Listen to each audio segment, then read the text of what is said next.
अध्यक्ष महोदय, आपने मुझे 10वीं पंचवर्षीय योजना पर बोलने का अवसर दिया, इसके लिए मैं आपका आभारी हूँ। आपने मुझे कम समय दिया, इसके लिए भी आभारी हूँ। अभी मेरे से पूर्व कुछ सदस्यों ने हम पर यह आरोप भी लगाया कि हम योजना में विश्वास नहीं रखते। उन्होंने तो यह भी कहा कि हमारे चुनाव घोषणा पत्र में भी उनको इस बारे में कुछ नजर नहीं आया। मैं इस बारे में यह निवेदन करना चाहता हूं कि उन्होंने कोई दूसरा घोषणा पत्र देखा, गलत घोषणा पत्र पढ़ा और उसी को हमारा घोषणा पत्र समझ बैठे। लेकिन मैं यह कहना चाहता हूं कि हमारा घोषणा पत्र इस समय मेरे पास है। इस घोषणा पत्र में हमारी घोषणा में योजना के बारे में स्पष्ट रूप से कहा गया है कि हम योजना पर विश्वास रखते हैं, लेकिन ऐसी योजना पर विश्वास नहीं रखते जो जनता के दुखों को दूर नहीं कर सकती, जो जनता के कष्ट दूर नहीं कर सकती।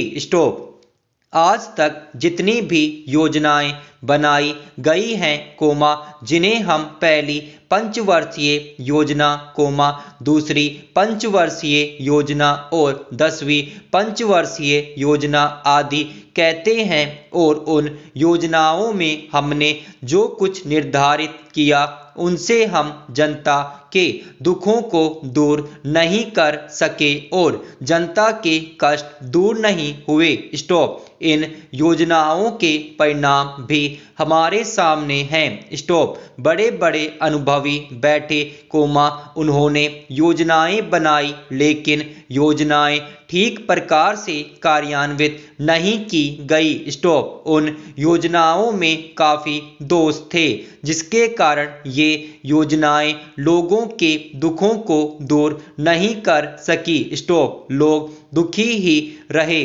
पैराचेन मैं यहाँ पर कहना चाहता हूँ कि जो हमारी योजना थी उसका परिणाम क्या निकला? उसका परिणाम यही निकला कि हमें रुपए का मूल्य कम करना पड़ा। जो योजना होती है वह राष्ट्र धन को ऊंचा करने के लिए बनाई जाती है। लेकिन हमारे सामने आंकड़े हैं, इसका परिणाम हमारे सामने हैं। हमने अब तक 9 पंचवर्षीय योजनाएं कार्यान्वित की हैं, लेकिन हमारी प्रति व्यक्ति आय में और जीवन स्तर में अपेक्षित वृद्धि नहीं हुई है। यह दुख की बात है।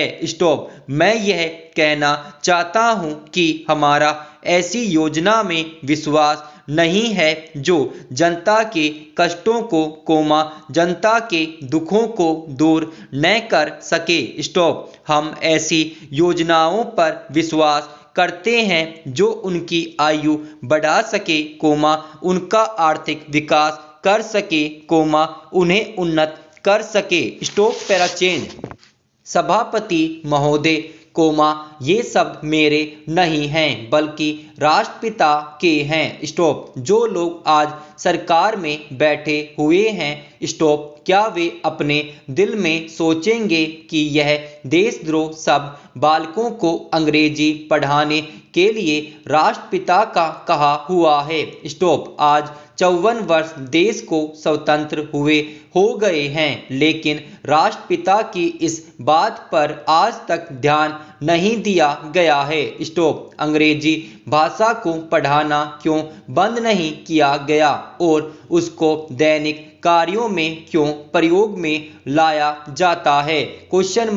मैं इस बात को कई बार इस सदन में कह चुका हूं और मैंने इस विधान परिषद की नियमावली में 1 वर्ष पहले एक संशोधन भी रखा था, लेकिन मेरा दुर्भाग्य है कि वह संशोधन वर्ष भर से इस सदन में प्रस्तुत नहीं हो सका। स्टॉप। मेरी अपनी राय है कि कम से कम दैनिक कार्यों के लिए यदि सरकार अंग्रेजी भाषा पर बंधन लगा दे तो बहुत अच्छा हो, और जो यह अनुशासनहीनता है वह भी समाप्त हो जाए। स्टॉप। Para change. सभापति महोदय, जैसा कि मेरे मित्र ने कहा, लड़कों के माता पिता अंग्रेजी का प्रयोग करते हैं और उनके शिक्षक भी उसका प्रयोग करते हैं, फिर बालकों पर उसका प्रभाव क्यों नहीं पड़ेगा। स्टॉप। मैं उनसे सहमत हूँ कि बालकों में नकल करने की आदत होती है। स्टॉप। जैसा वे अपने बड़ों को करते देखते हैं वैसा ही वे करते हैं। स्टॉप। अगर हम कोई बुरा काम करेंगे तो उसका प्रभाव बालकों पर अवश्य पड़ेगा। स्टॉप। आप देखेंगे कि जिस मनोवृत्ति के माता पिता और शिक्षक होते हैं उसी प्रकार के बालक भी होते हैं। स्टॉप। हम दूसरों को तो परामर्श दे देते हैं लेकिन स्वयं उस पर अनुपालन नहीं करते। स्टॉप। इसके साथ ही साथ हमको शिक्षा प्रणाली की ओर भी ध्यान देना है। स्टॉप। शिक्षा के जिन तरीकों को आजकल अपनाया जा रहा है वे वास्तव में लाभकारी नहीं हैं। स्टॉप। सरकार की ओर से इस प्रकार का आदेश होना चाहिए कि 14 वर्ष तक बालकों को अपनी मातृभाषा में ही शिक्षा दी जाएगी और दैनिक कार्यों में भी अंग्रेजी का प्रयोग नहीं होगा। स्टॉप। इस प्रस्ताव में अनेक महत्वपूर्ण बात की ओर ध्यान दिलाया गया है। स्टॉप। मैं समझता हूं कि जब माननीय मंत्री जी इसका उत्तर देंगे तो कह देंगे कि हम बहुत सी बातों पर कार्यान्वयन कर रहे हैं। स्टॉप। लेकिन मैं समझता हूं कि उन पर कोई कार्यान्वयन नहीं हो रहा है। स्टॉप। Para change. सभापति महोदय, आज हमारे देश में जो ऊपर से लेकर नीचे तक शिक्षा दी जा रही है उसमें व्यवस्था ही एक कारण है जिसकी वजह से शिक्षा का स्तर गिरता जा रहा है। स्टॉप। मेरा अपना विचार है कि जो शिक्षा प्रणाली है और जिस रूप में शिक्षा दी जा रही है, वही अनुशासनहीनता का भी कारण है। स्टॉप। अपने देश और प्रदेश में हर एक की अपनी अपनी भाषा है और वह बालक जो इस देश में पैदा हुआ है, जो अपनी मातृभाषा की गोद में पला है, उसको यदि अपनी मातृभाषा में ही शिक्षा दी जाए तो मेरा विचार है कि शिक्षा का स्तर ठीक हो सकता है। स्टॉप। जो सबसे बड़ी भूल और कमी सरकार के द्वारा दी जाने वाली शिक्षा के संबंध में हो रही है, वह यह है कि बालक की मातृभाषा में शिक्षा न देकर उसको उस भाषा में शिक्षा देने की व्यवस्था की गई है जो हमारे देश या प्रदेश की भाषा कभी रही ही नहीं। स्टॉप।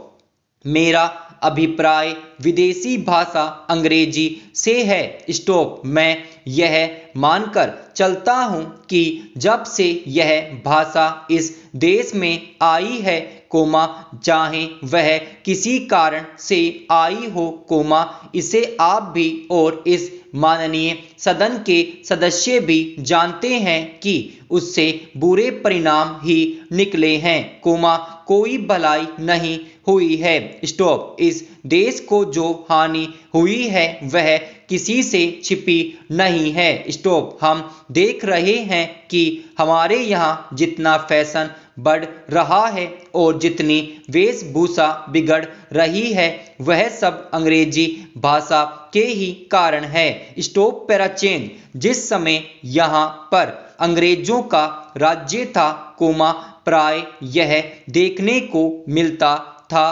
कि वे लोग जो विशेष कर के किसी न किसी तरह से सरकारी पक्ष के ही होते थे। स्टॉप। अंग्रेजों से मिलने के लिए जाते समय अंग्रेजी वेशभूषा का ही प्रयोग करते थे।